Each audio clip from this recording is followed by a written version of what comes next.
اس حدیث پر محدثین کا کلام ہے کہ حضرت علی کعبۃ اللہ میں پیدا ہوئے، ایک بات ٹھیک، اسی لیے انہوں نے بھی تواتر اس معنوں میں نہیں، اس معنوں میں نہیں، ادھر ادھر کی بات کی۔ صحیح، یہ بات اٹل ہے کہ محدثین کے اصول کے نزدیک وہ روایت صحیح نہیں، اچھا، اگرچہ ابن حزام سے متعلق یہ روایت موجود ہے اور وہ صحیح بھی ہے، لیکن ہم اس کو بھی بیان نہیں کرتے، اس لیے کہ کعبہ کا ہم وہ معنی ہی نہیں لیتے جو معنی عموماً لوگ لیتے ہیں۔ ٹھیک، اور یہ دیکھیے، عقیدت اور محبت الگ چیز ہے، میں بار بار یہی بات کہہ رہا ہوں، اور کسی چیز کا پروف ملنا عقیدت محبت سے ہٹ کر اصول حدیث پر صحیح، وہ ایک دوسری چیز ہے۔ صحیح، لفظ کعبہ بڑا احاطہ رکھتا ہے، صحیح، جیسے مسجد حرام ہے، وہ مسجد حرام بیت اللہ کی چار دیواری کا نام نہیں ہے، صحیح، اس کا دائرہ ایک وسیع ہے۔ سیدھا، اسی طرح کعبے کا دائرہ بھی جیسے قرآن مجید میں آتا ہے ہدی بالغ الکعبہ، قربانی جب تک کعبے میں نہ پہنچ جائے، تو کیا قربانی کعبے کے اندر جا کے ہوتی ہے؟ نہیں ہوتی۔ کعبے کا ایک احاطہ تھا، صحیح، بڑا دائرہ تھا۔ صحیح، آج کل تو بیت اللہ کی عمارت بڑی وسیع ہو گئی ہے، اس زمانے میں اتنا وسعت باہر آبادی نہیں تھی، ٹھیک، تو وہ لوگوں کے گھر تھے جو بیت اللہ کے قریب قریب تھے، اور وہ پورا ایریا جو ہے وہ کعبہ ہی کہلاتا تھا۔ یہی مفہوم حضرت ابن حزام کے بارے میں ہے، یہی مفہوم سیدنا علی المرتضیٰ رضی اللہ تعالی۔ ایک بات، ٹھیک، دوسری بات یہ ہے ڈاکٹر صاحب، ہم تعریف کسی کی نہیں ہے اویس ربانی، عادت ہو گئی، عادت، آپ دعا کریں 16 سال کا رشتہ ہے، نہیں تو اسی وجہ سے آپ ڈاکٹریٹ ٹر لینا تاکہ ہماری بات صحیح ہو۔ انشاءاللہ۔ تو دوسری بات یہ ہے کہ سیدنا میرے ذہن سے اچھا، وہ من کن تو مولا پہ بھی تبصرہ کرتے ہیں مفتی صاحب کے پاس، بس وقت مختصر رہ گیا، قاری صاحب من کن تو مولا یہ بات عقل کے بھی خلاف ہے۔ جی، یہ دیکھیے نہیں، کہ اگر ہمارے گھر میں اس طرح کی جب زچگی کی کوئی بھی ضرورت پیش آتی ہے، ہم مسجد میں جاتے ہیں یا ہسپتال میں جاتے ہیں، تو سیدنا علی المرتضیٰ کے گھرانے کو اتنا بھی عقل مند نہیں سمجھا جا رہا۔ لا حول ولا قوت، نہیں، اس پہ کچھ اور بات ہے۔ ٹھیک، پھر بات ہو گئی، میں قاری صاحب جملہ کیا ہوگا؟ ٹائم تو پہلے ختم تھا باپ کے لیے، پھر ٹائم پیدا ہو گیا، نہیں، یہ کیسے ہو؟ اچھا، آخری ایک منٹ، ٹھیک، آخری جملہ کیا کہہ رہے ہیں، میں سن لیتا ہوں دو جملے۔ جی، ایک منٹ۔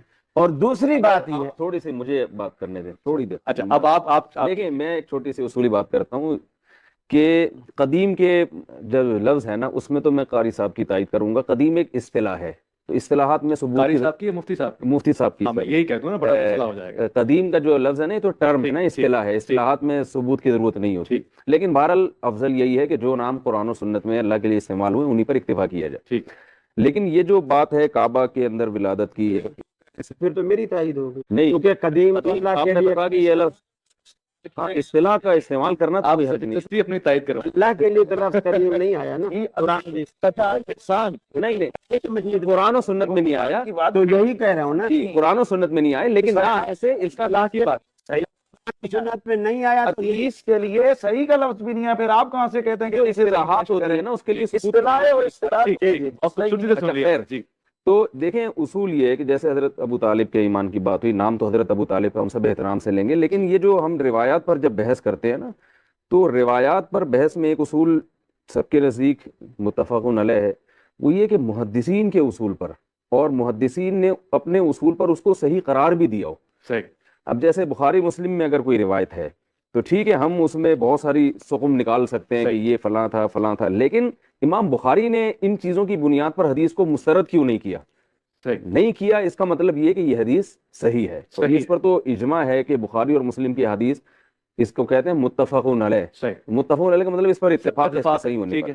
اور ایمان کا جو مسئلہ ہے کہ جیسے انہوں نے کہا کہ بھئی ایک احتمال بھی اگر نکلتا ہو نا ایمان کا تو ہم اس کو ترجیح دیں گے، جب ہے جب پہلے کسی کا ایمان یقینی طور پر ثابت ہو جائے۔ ثابت ہونے کے بعد پھر ہم ذرا ذرا سی باتوں پہ کفر کا فتویٰ نہیں لگائیں گے، حتی الامکان اس کی تعویل کی کوشش کریں گے۔ تو اگر ہم حضرت ابو طالب سے عقیدت رکھتے ہیں، اس میں تو کوئی دو رائے نہیں ہو سکتی، لیکن اور ان کے ایمان اور کفر کا مسئلہ بھی بڑا خطرناک ہے، اس پر زیادہ بحث کرنا بھی، لیکن اس میں جو ہے نا میں سمجھتا ہوں کسی طرف غلو نہیں کرنا چاہیے، اعتدال کا راستہ، ایسا طریقہ اختیار کرنا جس سے احادیث پر بھی اعتماد ختم ہو جائے، یہ بھی درست نہیں ہے۔ تو شاید اس قسم کے ٹاپک کو ہم موضوع بحث نہ بنائیں۔ میں پہلے بھی عرض کر چکا ہوں کہ اس حوالے سے دونوں طرف کے رائے موجود ہیں، اور خود محدثین کرام کے اندر بحث موجود ہے، بڑے بڑے علماء کے درمیان موجود ہے، اور ایک تو مکتبہ فکر کے درمیان بھی موجود ہے۔ ہم اس حوالے سے کہتے ہیں کہ قرائن اور شواہد ابھی مولانا مفتی طارق مسعود صاحب یہ بھی تسلیم کریں گے کہ جن روایات میں بخاری اور مسلم میں ان کی بات نہیں کرتا، یہ ان کا جواب ہے، ٹھیک، ان کا میں جو آخری بات کروں گا وہ ہے، وہ تسلیم کریں گے کہ وہ روایات میں والدین رسول ان کو بھی شامل کیا گیا ہے۔ اچھا، یہ تو اور حالانکہ ان کے جو بزرگ ہیں سوال یہ نہیں، مشترکہ طور پر آئی ہیں، روایت بخاری مسلم کے اندر ہے، تو ہاں ان کے بھی بڑے کئی بزرگ ہیں، ہمارے بھی سارے بزرگ ہیں، وہ تو بڑے تم تراک سے ایمان کی بات کرتے ہیں، حالانکہ بخاری اور مسلم ہے، ایک اچھا ٹھیک ہے۔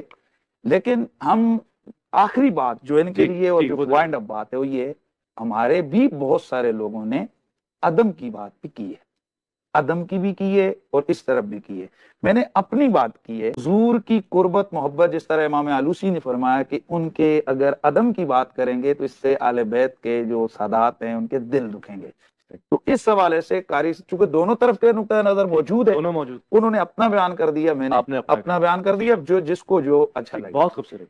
جو بات آئی ہے مولانا مرتضیٰ کے لیے، کعبے کے حوالے، شاید قاری صاحب نے بہت زیادتی کی ہے آخری لفظ میں کہہ کر کہ کیا آل بیت کے گھرانے کی عورتیں ایسے حالات میں باہر، میں کہتا ہوں ان کی جسارت ہے، یہی لفظ پہلے اپنی زبان سے کہہ چکے ہیں کہ صحیح روایت کے اندر حکیم بن خزام کی ولادت کعبے شریف کے اندر موجود ہے، یہ صحیح سند کے ساتھ روایت حدیثوں میں موجود ہے، تو میں پوچھنا چاہتا ہوں کہ کیا یہی الفاظ اس صحابی رسول حکیم بن خزام کی والدہ کے لیے آپ بول سکتے ہیں؟ علی کی ماں کے لیے کیسے یہ لفظ آپ بول سکتے ہیں؟ لے پڑھیں اور تحقیق کریں کہ کس طریقے سے یہ ہوتا تھا۔ ہوتا یہ تھا جو 15 رجب المرجب ہے، متعدد محدثین کرام نے لکھا، اس زمانے کے اعتبار سے یہ اہل عرب کی عید کا دن ہوتا تھا، اور یہ اس حوالے سے ہوتا تھا کہ ان کے لیے کعبۃ اللہ کا دروازہ کھلتا تھا، یہ مردوں کے لیے ہوتا تھا۔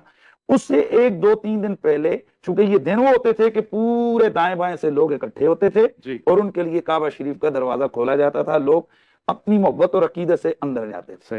عورتوں کا بھی وہی معاملہ تھا، اور یہ سال کے بعد دروازہ کھلتا تھا۔ اب ایسے حالات کرائن یہ بتا رہے ہیں نا کیسے باہر نکلیں، تو اس کو محدثین نے جواب دیا ہوا ہے، اس کو پڑھ کے آیا، وہ فرماتے ہیں کہ انہی ایام میں ہر عورت کی یہ خواہش ہوتی ہے کہ یار میں ایسے موقع پر یہ سعادت حاصل کر لوں۔ تو حضرت فاطمہ بنت اسد چونکہ وہ خواتین کے ایام تھے کہ بھئی ان کے لیے دروازہ کھولا، وہ بھی تشریف لے گئیں۔ اب یہ ایک جس کو کہہ لیں کہ قدرتی امر ہے، کئی ان کی بھی خاندان کی رشتہ داروں میں کئی عورتیں ایسی ہوں گی جو بازار سودا لینے گئی ہوں گی اور اچانک کسی رکشے وغیرہ پر بیٹھ گئی اور معاملات ہو گئے تو اسپتال چلی گئی۔ اب ان کو کوئی پوچھے کہ ایسے موقع پر تم کدھر گھوم رہی ہو، تو یہ وہ اس حوالے سے تشریف لے گئی۔ حکمت خداوندی کا تقاضا یہ تھا کہ وہیں پر ان کی ولادت ہو گئی۔ تو میں یہ کہتا ہوں کہ اس انداز سے رد کرنا، دیکھیں تاریخی حوالے سے میں پہلے کہہ چکا ہوں، جو مفتی طارق صاحب نے جو واقعہ بیان کیا تم اپنی تلواریں لے کے آؤ، یہ حدیث صحیح میں موجود ہے، نکالیں سند۔ ابو بکر وہاں کھڑے تھے، عمر وہاں کھڑے تھے، بدر میں، احد میں، کیا یہ حدیث کے اندر موجود ہے؟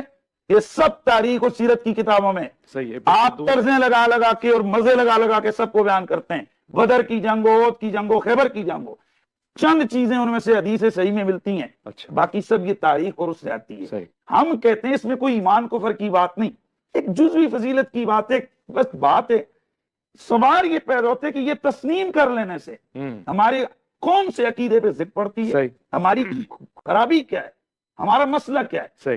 کیا اس لیے کہ حکیم بن خزام کی والدہ کے لیے وہ مانے تو ان کی فضیلت، وہ تو محدثین نے لکھا ہے، اس کو تو چیلنج نہیں کر سکتے۔ اور پھر یہاں اتنا بڑا محدث امام حاکم، پوری کائنات میں حاکم ایک، یہ حاکم نام نہیں ہے، حاکم رتبہ ہے، جس طرح حافظ یہ حدیث کو رتبہ ہے، حاکم یہ رتبہ ہے، جس کو لاکھوں حدیثیں یاد ہیں۔ حافظ ذہبی کو اصول یہ ہے کہ میری تلخیص کو دیکھو، اگر میں تلخیص میں رد کروں تو پھر اس کی طرف ہے، رد ہوا ہی نہیں۔ ذہبی نے یہاں پر مستدرک الحاکم میں اس جگہ پر رد نہیں کیا ہے، تو جب یہ تاریخی بات ہے، کوئی ایمان کفر کی بات نہیں، تو اس کے اوپر بندہ اتنا ایکسٹریم پہ جائے کہ حضرت علی کی والدہ کے بارے میں اور اس پاک خاندان کے گھر کے بارے میں اس طرح کے الفاظ برداشت نہیں آپ کے لیے، لیکن نقطہ نظر ان کا لے لیا تھا۔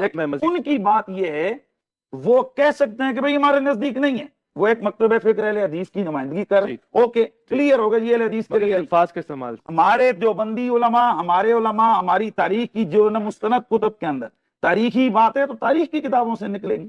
حضور کی ولادت کے تذکرے ہیں تاریخ کی کتابوں سے نکلیں گے. حضور کی ولادت کی تاریخ کے حوالے سے اختلاف ہے. یہ کہتے ہیں 12 ہے, دوسرا کہتا ہے 8 ہے, تیسرا کہتا ہے 9 ہے. تاریخ کے اندر ہے نا, حدیث کے اندر تو نہیں ہے. ٹھیک ہے, اگرچہ ہمارے پاس صحیح سند کے ساتھ 12 ربیع الاول کی روایت موجود ہے, تو اس طرف بھی بات کر سکتے ہیں, لیکن میں عرض کر رہا ہوں کہ اس طرح متعدد اشیاء اور چیزیں جو تاریخی حوالے سے ہیں, تو تاریخ کے لیے تاریخ ہے, تو تاریخ کی متعدد کتابوں کے اندر 100-150 کتاب کے اندر یہ چیز موجود ہے, تسلسل لکھے ہوئے ہیں. آپ کچھ کہہ رہے تھے اسی حوالے سے. میں صرف اتنا عرض کر رہا تھا کہ میری بات کو غلط رنگ دیا جا رہا ہے, غلط رنگ سے اس کو ابھارا جا رہا ہے. قاری صاحب اب آپ خاموش, میں چپ بیٹھا رہا, اب آپ خاموش. میری دفعہ میں ٹائم ہی ختم ہو جائے. نہیں ٹائم ہے, آپ جاری رکھیے. حالانکہ تیسری چوتھی دفعہ بولا جا رہا ہے, ٹائم نہیں ختم ہوتا. کرنے کے میں شروع کرتا ہوں.